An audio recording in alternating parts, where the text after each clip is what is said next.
Welcome to another episode of All Things in the Name of Love. And today I have with me beautiful soul sister, who I had the opportunity to meet yesterday a little bit, Dede Lyons, who among other things, because she's amazing, you're the powerhouse founder of Feel Good Express Lifestyle Program. You're an empowerment coach, speaker, and author who's cracked the code on self-love, manifestation, and divine guidance. And I I could keep going, but like I want to get into the conversation. So I want to thank you so much for your time, for your beingness, and for your work in the world before we start. And so thank you, thank you, thank you, thank you. Thank And you for having me. Really, it's such a treat and such a pleasure. And I loved our connection yesterday just on a quick phone call. yeah, it was really divine. It was like, okay, so much synergy. And so I'm going to ask you today, just to start off the conversation, tell me a little bit about your spiritual journey. Well, I was thinking about it this morning and I'm going to say it. The big one started in a subway station in New York City on 51st Street, the Lexington Avenue line. Love So that. I was in this predicament at work where what was happening is they were shifting around teams and my team was getting collapsed and they were merging me into another team. I was like, I don't like this. I was really, really upset about it. But of course, I had to run downtown from 51st Street to 9th Street to get some highlights. And as I'm in that train station, I look at the newsstand and I see Time Magazine, and Time Magazine says, "Is there a heaven? Do you believe in angels?" Time Magazine, that's all politics. Yeah. So of course I buy the magazine. I'm reading it as I'm heading downtown. And it's like 80% of the population believes in angels and all this. So when I get to the salon, it's a little boutique salon and there's, four people there, four chairs and, a lot of antiques. Awesome. So Awesome. I'm telling John this whole story. And as I'm telling him, I'm welling up a little bit and he starts welling up. And this girl sitting next to me goes, I sorry to eavesdrop, but you are so ripe for an angel reading. So I went, angel reading? What's that? Cool. So, because she was hearing the whole thing about Yeah, the yeah. angels in heaven. So she said, there's this woman, Trudy Griswold. She lives in Connecticut, Greenwich. Just take a train up there Yeah. and have this reading, but get the book ahead of time called Angels Speak. So right as I'm leaving, I run to this East West bookstore before I'm heading back to the office and I see there's one copy, Angels Speak, Speake, by Trudy Griswold and her sister Barbara. Now, this is in 1997. Okay. So I threw it in my briefcase, ran up, got in the subway, went back up to my office on 54th Street. And this was all Easter week. And it was, one of very sacred weeks. Oh, yeah. Yeah. So 2 days later, we're heading out to Long Island. My husband and I are in the car, and he says, "Oh, we got to stop at Home Depot." I'm like, oh, okay. So he goes into Home Depot. I open the front of the book, and it says, "I dedicate this book to Chris Heisey, my best friend, my earth angel." Chris Heisey, I had gone to her funeral a year prior, and Oh, she gave the eulogy. So now I'm sitting in the car with so many goosebumps going yeah, on. no kidding. That's This wild. is huge. And then her husband, who is still alive, was my boss's boss, and he was the messenger the day before to tell me that we're collapsing your team, we're going to shift you over to another division. That's wild. And then more things came in, angels and all of this beautiful stuff started happening to me in where we lived. In the middle of the night, I could see them all like all over the property, like little halos around squirrels and fox. And then of course the Blessed Virgin. I'm like, what's going on? But I couldn't get out of bed. So I was in that veil space between Mhm. heaven and earth. So Yeah. that was the big, big, big. And then of course what happened next is I got a great job in another company, and it was just time for me to move. And I got a little boot from the angels. So ever since then, of course, I went and saw Trudy. She taught me how to journal, and I started journaling to the angels, and I noticed that my handwriting started to change. And before you knew it, I was just getting messages all the time, but I was keeping it kind of quiet, Uh, angels in my closet, so to speak, in those years. yeah, yeah, yeah. So that's how all that big Oh, thing happened for me. I was just so grateful. I love how like how spirit comes in with either the little or the very big nudges. And it sounds like you got like the little nudge and then you had the avalanche nudge. It's just so fantastic because like when we're ready for it, you can't hold it back. Yeah, it was one thing after the next. And I love that I started in a subway station. People are like, there's no spirituality in Manhattan. Oh, really? There is, because I remember, so I grew up in Fairfield County, Connecticut in the 70s and 80s, and we'd go into the city and we'd take the Brewster line down to Grand Central Station. The inside of Grand Central Station, like when you look up, it is magical. Like they're celestial, like it's like, okay, so there is magic here. There's a ton of magic here. And if you slow down and you tune in anywhere, you know what I mean? And it's like I feel like there are places on the earth that have grids like all over. And it feels like, and I've never actually tuned into this before, there's a big portal of grid work underneath New York City. And I that's believe that. why there's like these little like geyser shoots of light coming through. Um, and they hit the people that are open to hear it because it is a magical space. Yes. It's beautiful to hear that, because I remember when I was moving here in 205, I was getting these messages that my spirituality was going to really blossom here when I got recruited to the NBC affiliate in West Palm Beach. And I was like, West Palm Beach? Shouldn't I be going to Sedona or the Himalayas or something? Yeah. And then this woman that I started to work with that was a rebirther, Maya Malay, she said, because we're so close to the Bermuda Triangle, Hmm. there's this whole vortex here. Yeah. I was like, wow. And she was so right. So the first time I saw a rainbow on the intercoastal, I swear I could see both pots of gold on the other side, because the land and the terrain just seemed to be lower. Hmm, hmm. That's beautiful. That is so beautiful. I know when I started coming, so I've been house sitting for 6 months, and the first time I came into Bend, Oregon, like I am falling in love with every little nook and cranny that could be a possible hike. And because I was like, it's already running, not late, but late in the afternoon, and there's a pass that I have to go over, and there's snow and all the things. So I was like, okay, I can't stop now because possible snow. By the time I got to right before the pass, I had a Kundalini awakening while I'm driving. And I'm just crying and I'm feeling all this energy. And I'm like, what is going on?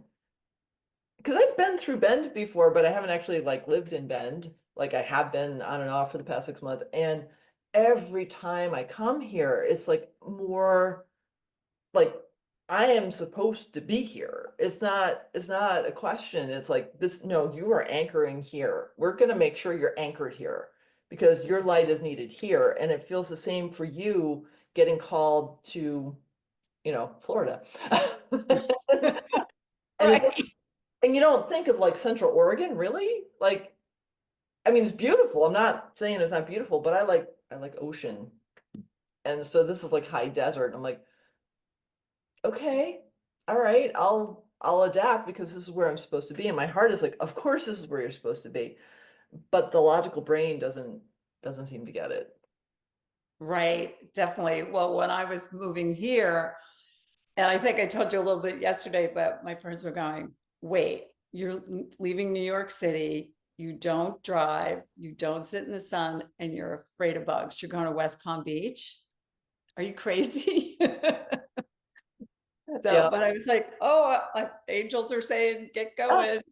Oh yeah, it's a whole thing. Like when you like stop questioning, because I've had a couple times where I've been like literally called to go to places and there's no logic to it at all. Like I'm almost 2 years ago, I went up to Orcas Island for the first time.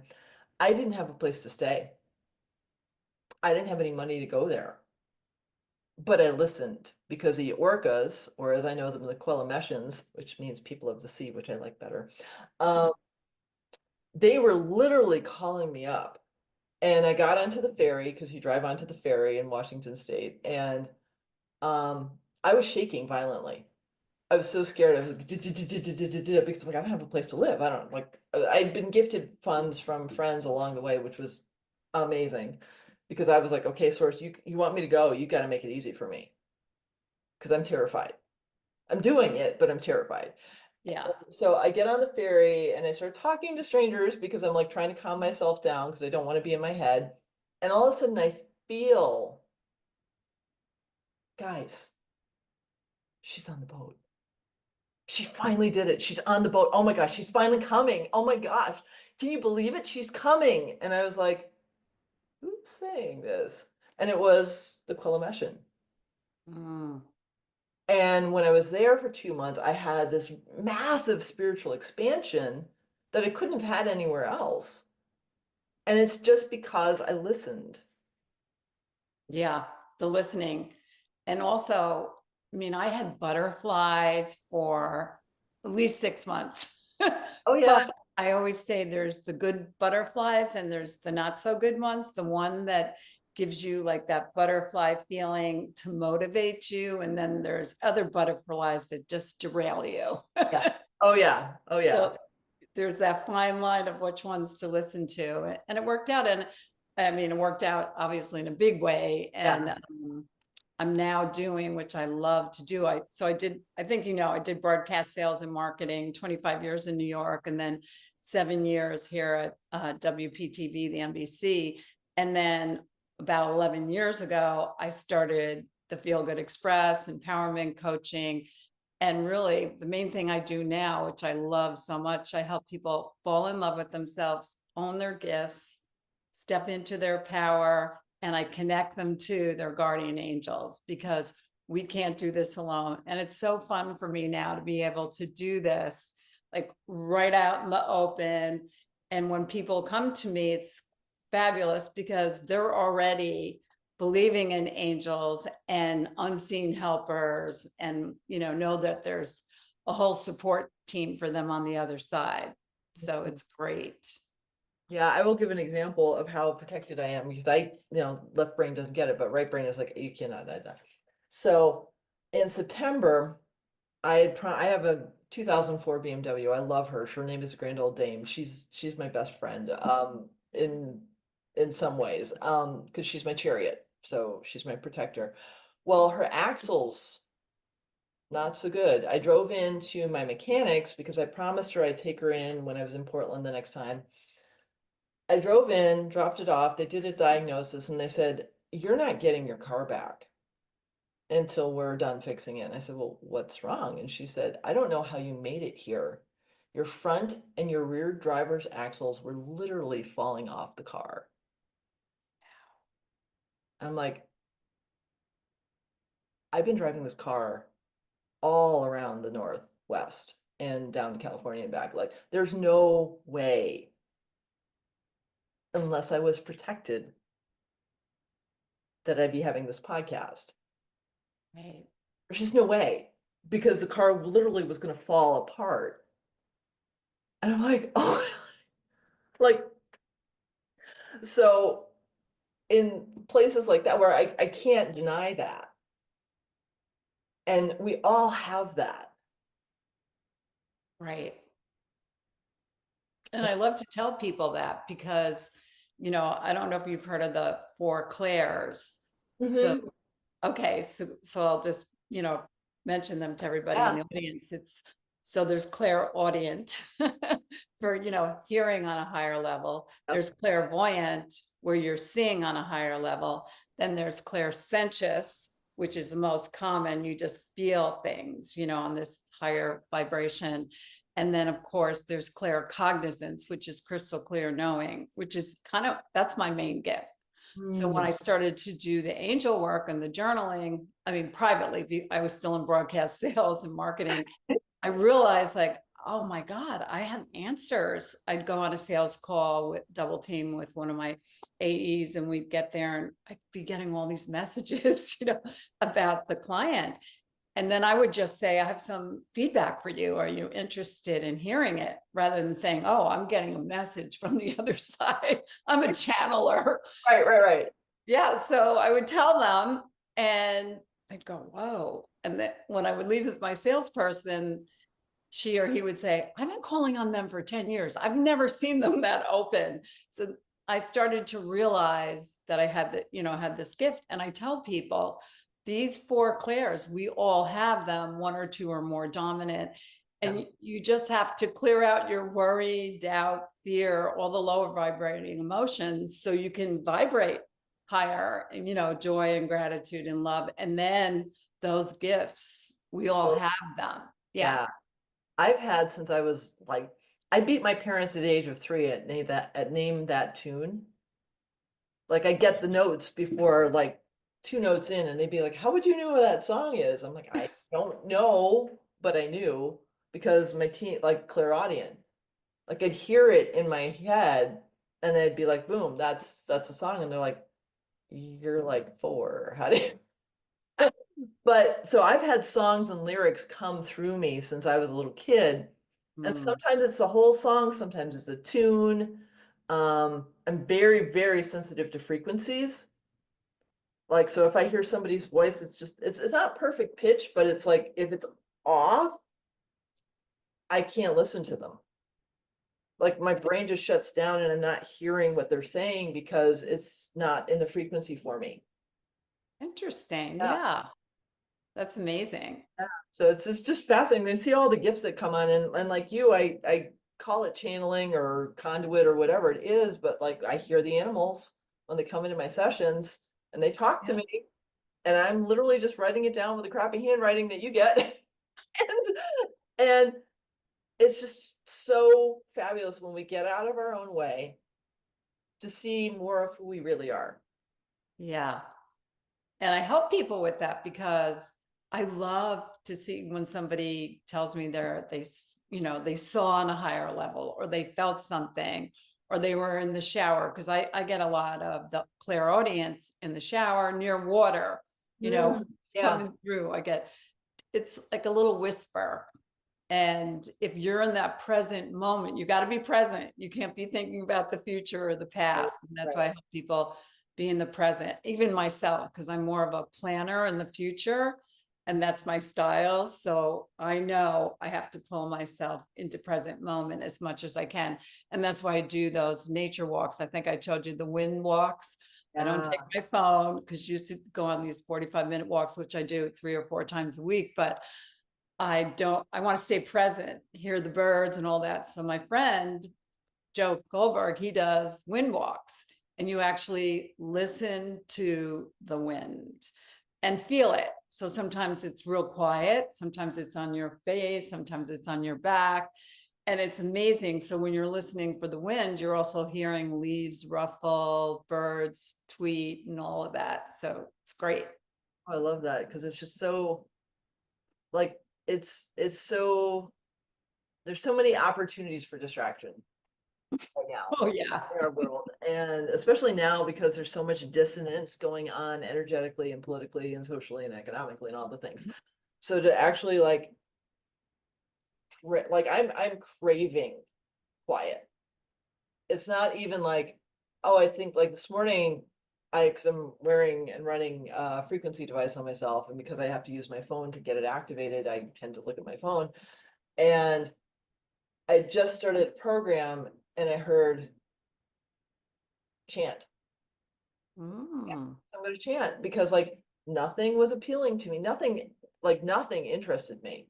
And even my audio was cut off on my phone for a while for some weird reason. So I'm like, okay, so like if the audio's cut off, it means that I need to hear something. Right.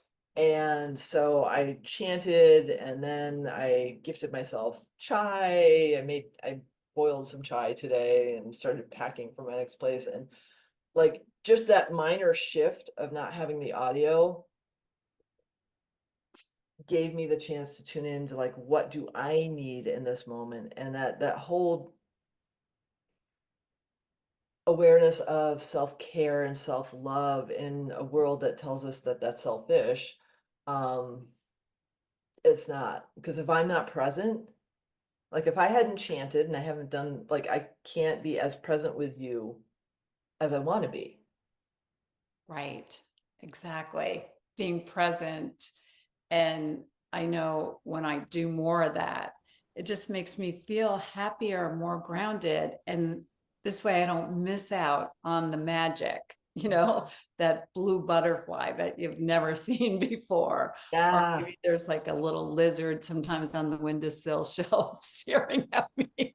So then I immediately go off, what does the lizard mean? New beginnings. Okay, good. But yes, that's where you get your answers from the other side, your answers just from your intuition, because you're so grounded. I love that. And it's like, for me, so I'm an Aquarius, so grounding is important for me. I need it as much as possible. So I have a grounding pad that Oh, I sleep with at night because it just helps me.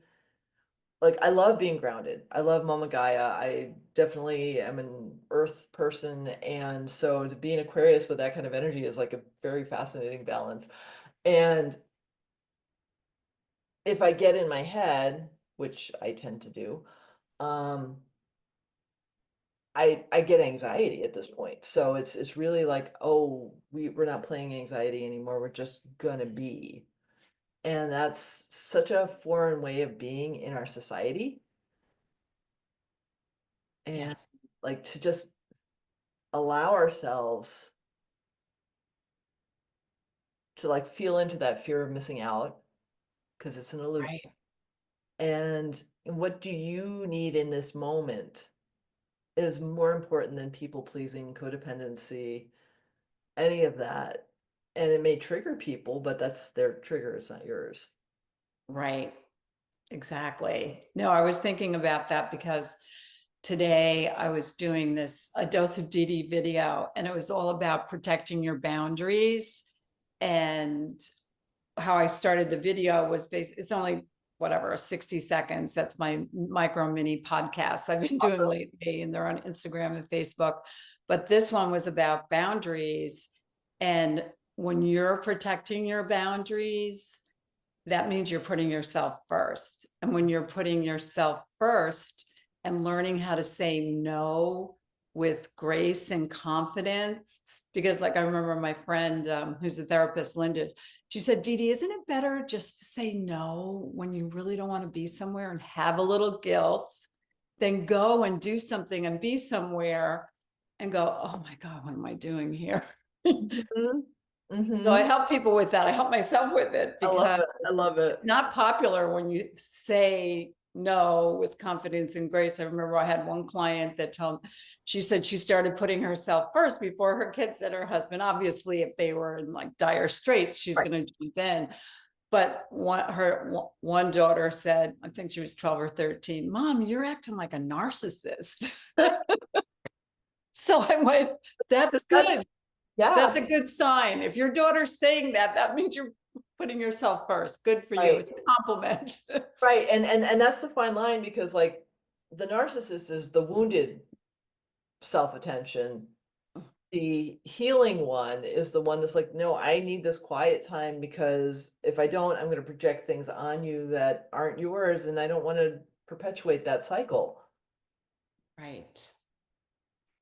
Exactly. So And that's why I say when you put yourself first, if you're loving, compassionate, and kind, and most of your life over please, like a lot of us women, we give more than we're receiving.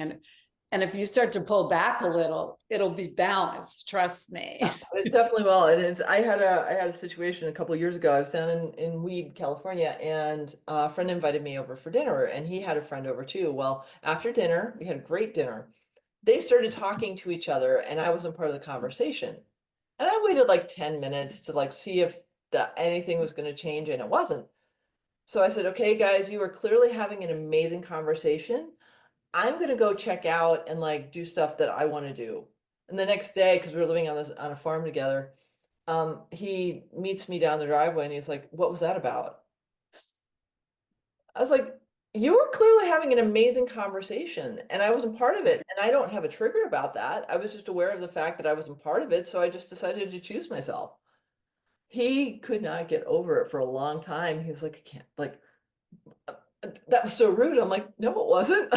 You're not including me in the conversation with Right. that part. And It's I was, never popular in the beginning when you start yeah, taking, protecting your boundaries and speaking about your needs and knowing you know how to fulfill them now and you're going to do it.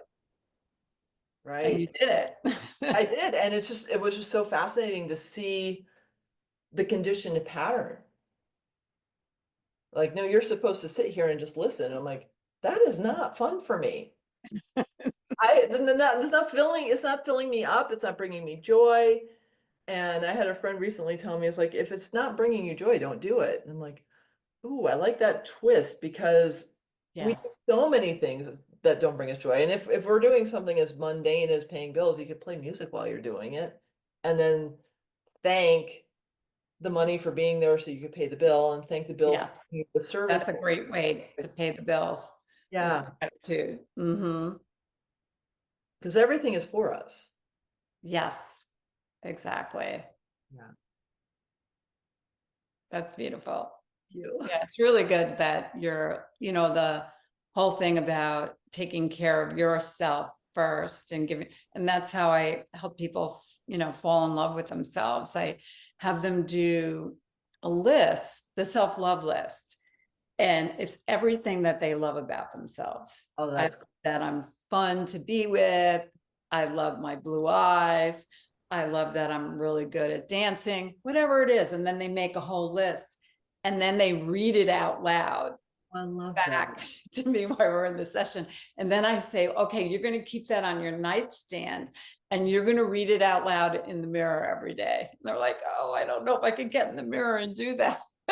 That's beautiful.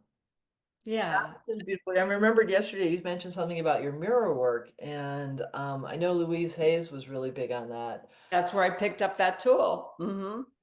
Yeah, because it's so powerful to like actually make eye, because I've done eye gazing and that's just powerful. So eye gazing with yourself. Yes. Yeah. It's like a soul to soul, heart to heart. I get in the mirror and talk to my inner child. She's named Ayla.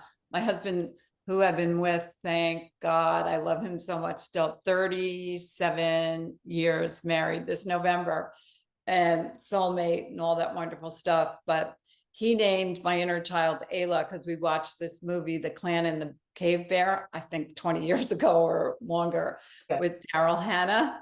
And anyway, she walked to her own drum. She was also very bold, have a bold side and assertive and spiritual and all that. So, but I do get in the mirror as often as I can, almost every day, and talk to little Ayla. And I get real close in there and go, Ayla, we're going to spend the whole day together and have such a good time. I can't wait, And then That, evening will be, who are you talking to in there? right. Ayla. Yeah. I love that so much. I had an incident a couple of years ago where I was going to do something. Was guided to do some spiritual healing with my mom on and her long dementia journey because it's dementia. And my inner child did not want to do it.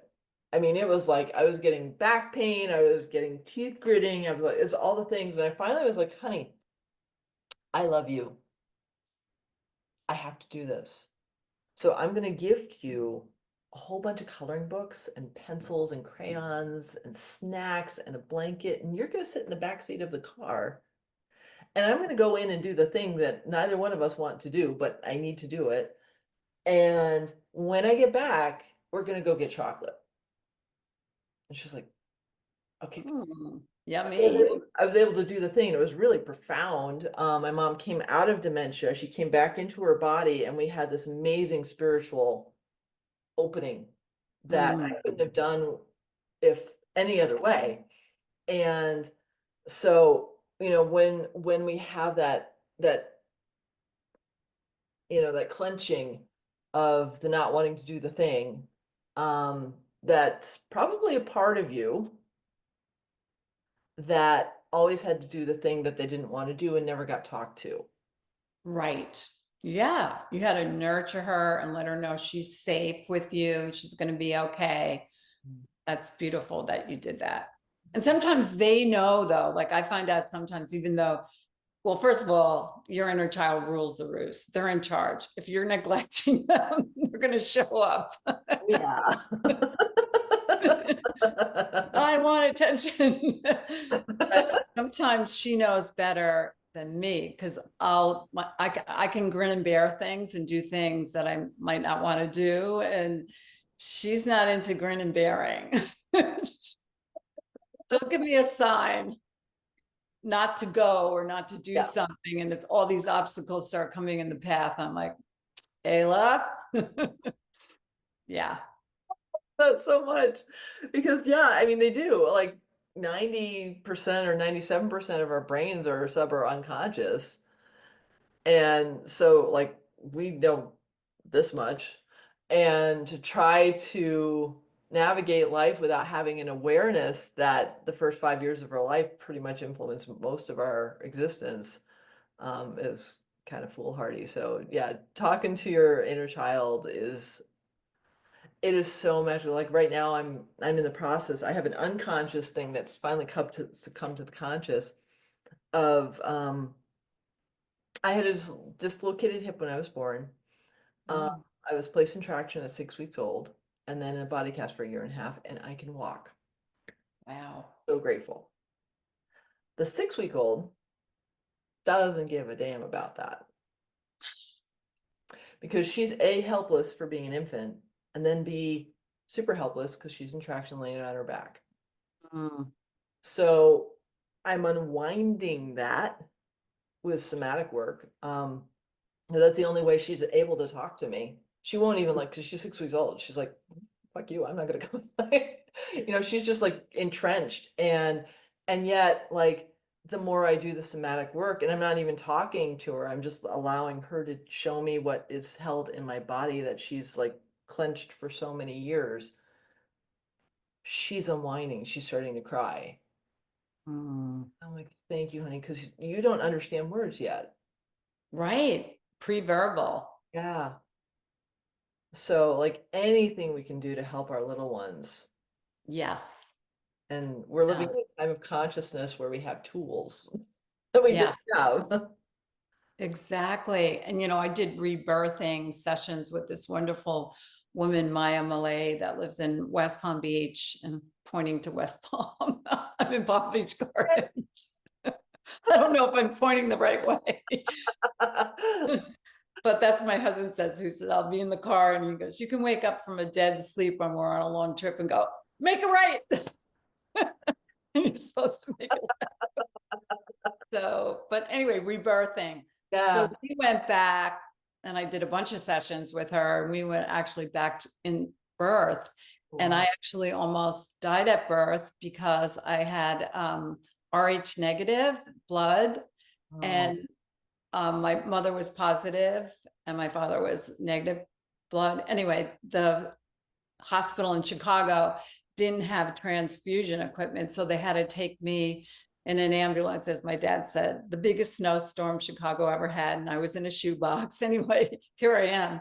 But going back to that trauma, and then I had to be in an incubator for 2 weeks in another hospital without my mother, so the yeah. Yes. All the trauma, birthing the was a abandonment. great thing Yeah. to do and get in touch with that. Cause that's obviously when you're, so tiny and struggling.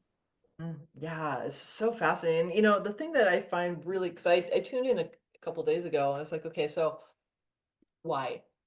Just curious, like why? I'm not judging, I'm not blaming, I'm not shaming, I'm not doing it, but just why did I choose this? And I heard, okay, you came in to understand the big five traumas of humanity, like all of the abandonment stuff, all of the like lack of worthiness, codependency, Stockholm syndrome, people pleasing. I can't remember what the fifth one was, but like those big five things you got. And you're like, I want this out of the gate. Like my soul is saying, I want this out of the gate so I can just like deal with it. And then Right. 6 years later, but like when I got and the reason I asked for this is so that I can get it. So when I'm working with another human being or their animal and I see that in them, I don't judge Right. because how am I going to learn to be compassionate? How am I going to be learn to be empathetic if I don't experience it? I can intellectualize it, but I can't get it. Mm-hmm. No, I love that you're saying that, Sophia, because I think that's one of the big reasons I can help people, because I had fear of abandonment because my parents divorced when I was 7. And I wasn't loving myself because my mother wasn't able to show it or be it and all that, but my father was. But still, I know when someone's not feeling that love and nurturing, didn't get it from their mother, and they might not, they're walking around feeling unlovable. So because I've experienced those things, I know what it feels like, and I know how to help somebody when they have that. And even Yeah. fear of abandon comes up for me every once in a while. Like, if somebody doesn't want to play with me, Ayla doesn't like that. So, because when I was younger, I used to always want to, when I was 6 and 7, I never wanted to turn the rope. I just wanted to jump. So I wasn't that fun to be with my 3 sisters. You never turn the rope. You're always jumping. But anyway, so when the fear of if someone doesn't want to play with me, not literally, or like let's Yeah, say yeah, I'm yeah. invited to something, even though I don't want to go to it, it's like you want to Right. be invited to the dance, you know? Yeah. Yeah. So the fear of abandonment might come up and go, oh, I guess they don't like me, and it has nothing to do with that, but it's. And then I know when it comes up, I know what to do. Mhm. I, Yeah, and that's the gift. It's like I remember one time this the same gentleman, he gave me so many, he was like a master of giving me triggers. Um, I never dated him. We were just in this weird container and he said something to me and I started crying and this awareness came in that said, he doesn't know you well enough to know that this is a trigger. And I was like, I can't get mad at him. right. He has no idea that this thing that just came up from the middle of nowhere is causing me to cry. And so, like, I'm in the middle of, downpour. And I'm going, thank you so much for showing me this. I didn't know I had it in my subconscious. And he's looking at me like, you're welcome. No, it's great when somebody can show you something. I have that happen in sessions where I start welling up because they're helping me look at a pattern of mine or a behavior of mine that I thought I cleared out all the wounds around it, but there's still some little stuff Yeah. needs to come up. I love when that happens. Oh, I do too. Like this one when my friend Angela did a healing session with me and she showed this to me and it's affecting my kidneys, my bladder, my liver, my gallbladder. It's all beautiful. And I was just like, there's no way I could have seen this. I knew it innately because I could feel Right. it, but I didn't. You know what I mean? Because you can see stuff in yourself without actually know. Like you watch the behaviors and you try to observe, but you can't really get to it. So when she brought it up, I was like, oh, this makes so much sense. This makes so much sense. And I'm like analyzing because my left brain immediately goes to watching like all the ways I've shown up with this thing. And I'm like, okay, well, this all makes sense Right. because I couldn't figure out why I drew all of these things in. Now I know. Yeah. And it's when you're ready, because I always feel like there's layers. And I remember years ago, I healed a big wound of mine and Ayla's, and it was actually behind my heart. So I was like, wow. because she always hid behind my tailbone. I found out all this stuff when I was doing cranial sacral work with my friend Vivian, and Ayla, that's where she would hide out when she was younger. But also the wound that was still there behind my heart, when that healed, wow, did that open my heart. Yeah, that is so beautiful and so powerful because like it's a reminder, like it's a not I wish. Sometimes I wish it was a one and done, but it's not. It's just layers and layers and layers. Yeah, the layers, and you cry when each, for me, I'll cry during each layer, but I think this is good. Yeah. Crying, Oh yeah. release it. Yeah. And like this one that I have right now, there like if I hadn't done all of this other work, there's no way I would have seen it. Yeah. So it's like thank me for doing all of that inner work so I could get to this one, which is just a little persnickety, but it's just because she's 6 weeks old. And like thank me for having the courage, because it is courage, because a lot of people don't do it, to do the inner work. Yeah. The courage. You hit it right on the spot.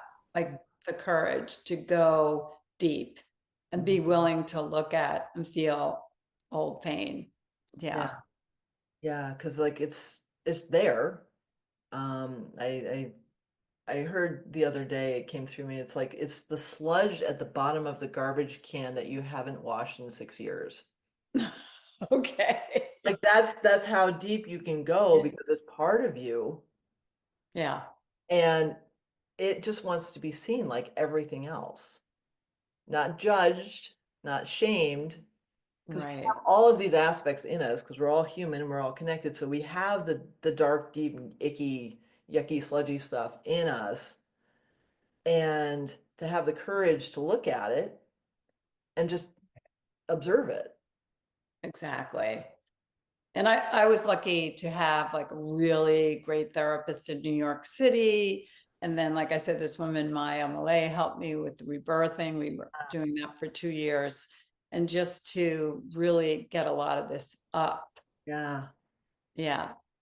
And, you know, there were a lot of tears shed, but I am so glad I did it because I feel so much better. And now I know how to help other people. I mean, I'm Yeah. not doing therapy work, but I know how to help people just really start to really love themselves and And connect that to is their angels, and the angels and the unseen helpers.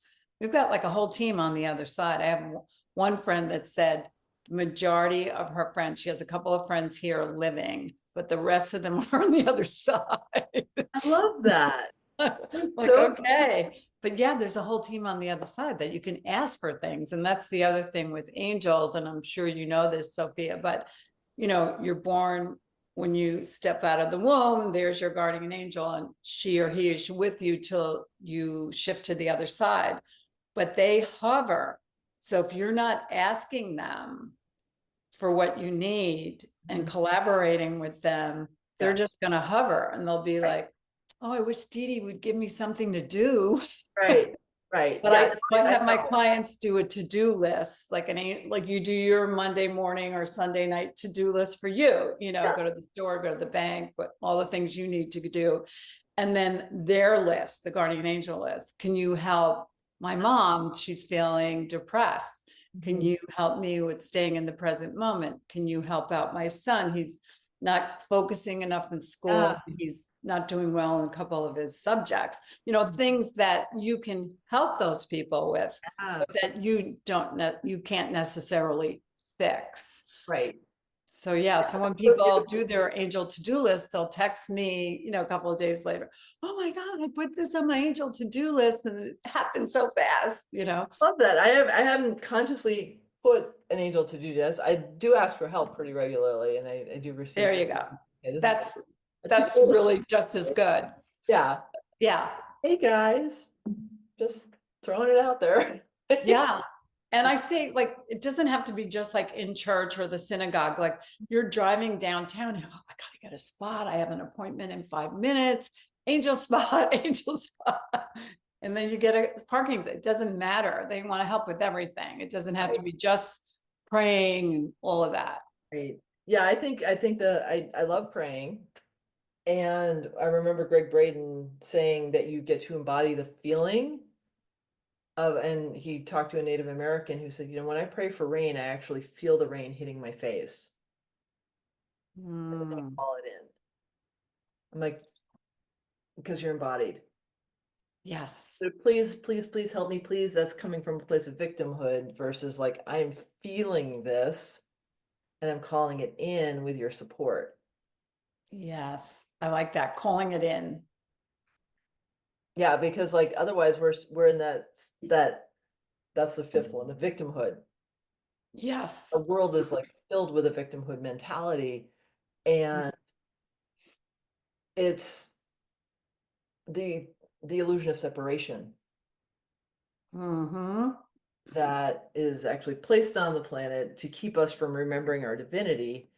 And Mm-hmm. I think that veil is breaking down exponentially fast, which is really good. Um, but for lifetimes, for thousands of years, we've forgotten our divinity. You're absolutely right. And to be in a time and space where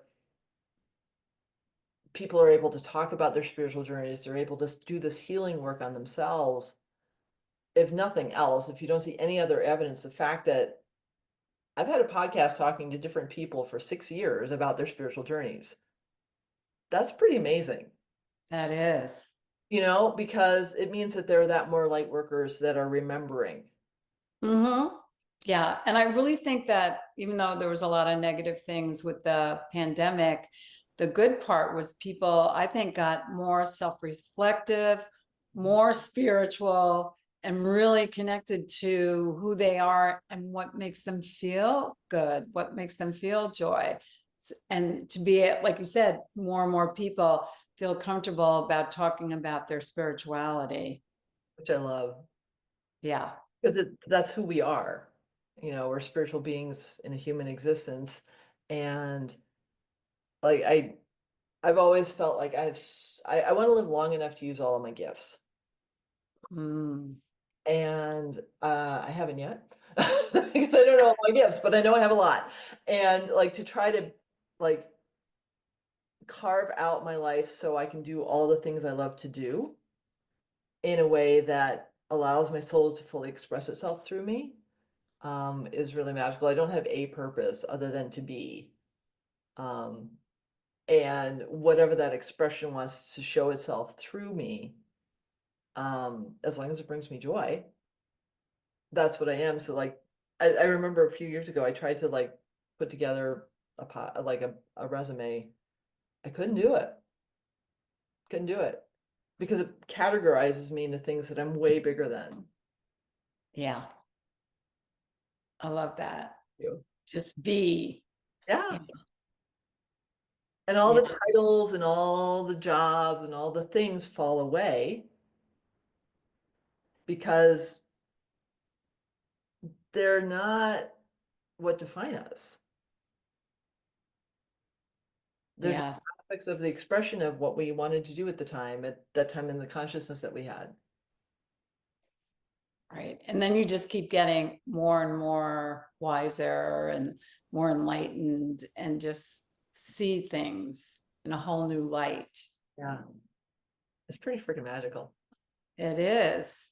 And I'm so grateful to be on your podcast because one of my visions, goals for this year, soul goals, I call them, was to get the word out there more on how easy it is to connect with your guardian angel and fall in love with yourself and just attract joy.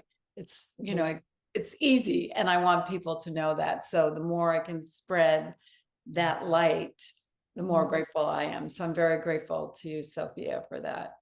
You're so very welcome. And I'm so very grateful that that is such a drive for you because we get to remember that more and more with each moment. Like, how do we shed the illusions and the programs and the belief systems that separate us, find what brings us joy, and learn how to love ourselves enough to feel grounded and whole in who we are. That's what else do we need to do, really? Yeah, Yeah. that's beautiful. Well, I just got a hint at the time, and so I'm going to honor your time and ask you the final question, which is how do people find you? Okay, so I have my website, which is feelgoodexpress.com. And then you can reach me if you wanted to email me at dd@feelgoodexpress.com. And then also I'm on Instagram and I'm on Facebook. On Instagram, I'm at Dede Feels Good. And on Facebook, I'm at Dede Feels Good.